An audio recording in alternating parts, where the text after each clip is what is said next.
Purple icon എന്ന് പറഞ്ഞിട്ടുള്ള Instagram account കുറേയധികം പേർക്കെങ്കിലും അറിയായിരിക്കും. ആ ഒരു അക്കൗണ്ടിൻ്റെ ഉടമസ്ഥയായിട്ടുള്ള അശ്വിനിയും കുറേയധികം പേർക്കും അറിയാനുള്ള ചാൻസ് ഉണ്ട്. കുറച്ച് നാളുകളായിട്ട് ഈ ഒരു പെൺകുട്ടിയാണ് ഭയങ്കരമായിട്ട് ചർച്ചാ വിഷയമായിക്കൊണ്ടിരിക്കുന്നത്. അതിൻ്റെ മെയിനായിട്ടുള്ളൊരു കാരണം എന്ന് പറഞ്ഞു കഴിഞ്ഞാൽ അവരുടെ ആ ഒരു അക്കൗണ്ടിൽ ഒരു സബ്സ്ക്രിപ്ഷൻ വെച്ചിട്ടുണ്ട്. അതിനകത്ത് നിന്ന് തന്നെ ഏകദേശം മാസം 1 കോടിയോളമൊക്കെ സമ്പാദിക്കുന്നു എന്നുള്ള കുറേയധികം കാര്യങ്ങളൊക്കെ കുറേ ന്യൂസും കാര്യങ്ങളും വന്നിട്ടുണ്ടായിരുന്നു. അതിന് ശേഷമായിരുന്നു ഈ ഒരു പെൺകുട്ടിയുടെ വാർത്തകളൊക്കെ ഇങ്ങനെ വന്നുകൊണ്ടിരുന്നത്.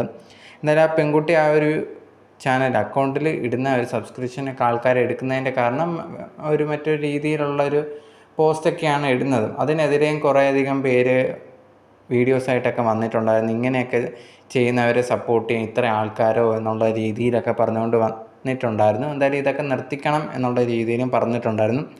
എന്തായാലും ഇപ്പം ലേറ്റസ്റ്റായിട്ട് വരുന്ന ന്യൂസ് പ്രകാരം എന്ന് പറയുന്നത് ഈ ഒരു പർപ്പിൾ ഐക്കൺ അശ്വിനിയുടെ ആ ഒരു ഇൻസ്റ്റാഗ്രാം അക്കൗണ്ട് ഡിസേബിൾഡ് ആയേക്കുവാണ്. എന്താണ് കാരണം എന്നൊന്നും അറിയത്തില്ല. എന്തായാലും അത് ഡിസേബിൾഡ് ആയി പോയേക്കുവാണ്. അതിന് ശേഷം ഇപ്പം പുതിയതായിട്ട് പിന്നെ ഒരു അക്കൗണ്ട് പർപ്പിൾ ഐക്കൺ 2 എന്ന് പറഞ്ഞിട്ട് തുടങ്ങിയിരിക്കുകയാണ്.